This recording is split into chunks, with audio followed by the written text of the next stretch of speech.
Efficiency is more output for less inputs. So earn run average is an efficiency. So how efficient is this pitcher as opposed to this pitcher? Earn run average is a measure of efficiency. Miles per gallon is a measure of efficiency. So whenever you go and you buy a car, if you really want the most efficient car, miles per gallon is one of those metrics that you're going to be looking at. So efficiency in terms of conversions, whether or not that's forage conversion or feed conversion, is a measurement of efficiency that we look at from a beef cattle application. It's identification of those genetics that are more apt to be efficient out on a certain set of natural resources. And so we know that there's going to be animals that are going to be more efficient. So they produce more with less, or they produce the same with less. And so they're more efficient to some of their cohorts. When we talk about efficiencies, we're talking about economic sustainability as well. So it's not only about the importance of sustaining our environment, it's also about being more cost effective with the resources that we do have. And so measuring that plant-animal interaction is one of those metrics of efficiency that I think not a lot of our consumers understand, but it's important to the overall management plan in terms of being sustainable from an economic, environmental. Cattle producers are not averse to technology, but it's got to be technology that makes sense and makes sense from a decision-making standpoint. Time gets away from me, but I believe it was in about 2007, 2008, we installed the first GrowSafe feed intake unit here on the Noble Foundation.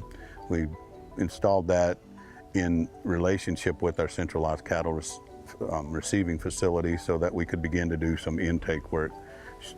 A year after we installed the feed intake system, they got the GrowSafe beef units functional. So we installed the complementary GrowSafe beef units in that feed intake system. And then we were beginning to be able to capture actual body weight feed intake and water intake at a resolution that we hadn't really even dreamed of before.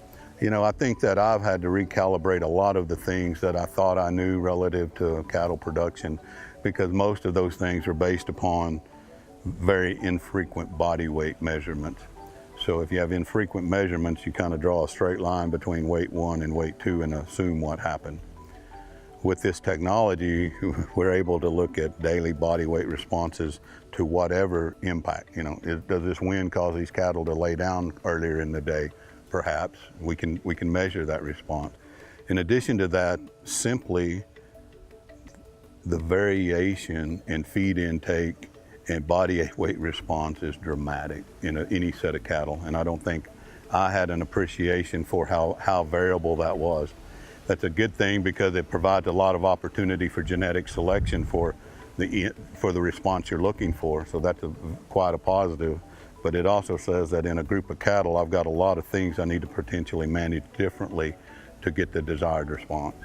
We've spent a lot of time, and I know that as well as GrowSafe has spent a lot of time, and I foresee us spending more time mutually talking about, how does this impact the decision-making opportunity for a commercial producer? So if we expected an animal to eat 26 pounds of dry matter, if they can get by as well or better on something less, 80% of that, 85% of that, all of a sudden that extra 15% means more livestock that we can carry on the same unit of land without having any type of adverse effect on our environment.